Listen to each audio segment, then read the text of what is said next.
Hello, good morning and good afternoon. Hello, Mr. Safety Shoes.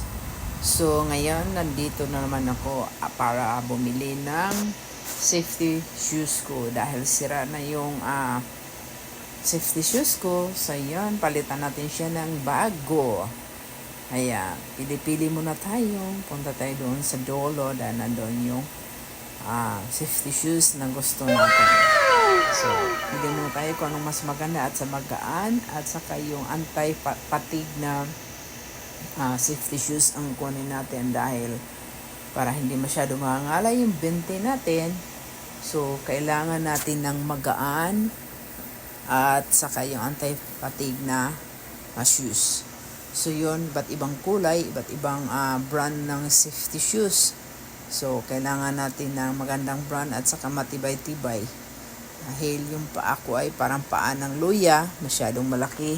So, kailangan natin ng para hindi naman tayo magkakaroon ng corn. Pero sa akin, marami na akong kalyo dahil yan sa safety shoes. So, hindi na yan pagtataka kung maraming kalyo yung paa ko. Kahit tatanggalin mo yan, ganun din yan pabalik-balik. Kaya sometimes, nag-double socks ako dahil para naman ganda naman tingnan yung natin. Pero hindi din pwede dahil still to kasi kaya mahirapan ka mag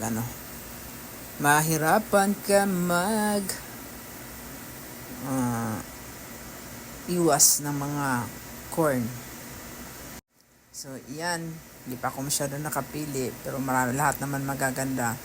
Pero may bagong model sa yan din ang dati kong shoes pero hindi siya maganda.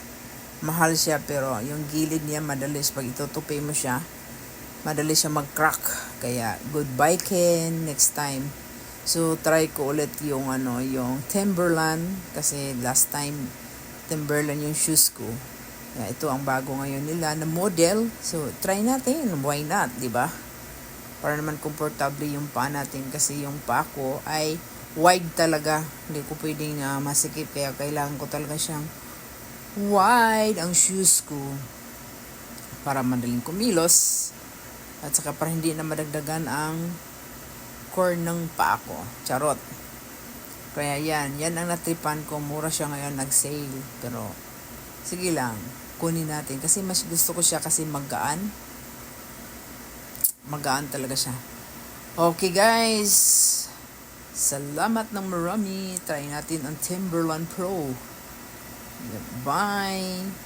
Bye still tong luma ko. Papalitan na kita. Okay guys, thanks for watching. God bless and enjoy our shock sa bago mong safety shoes. Bye. Love you all.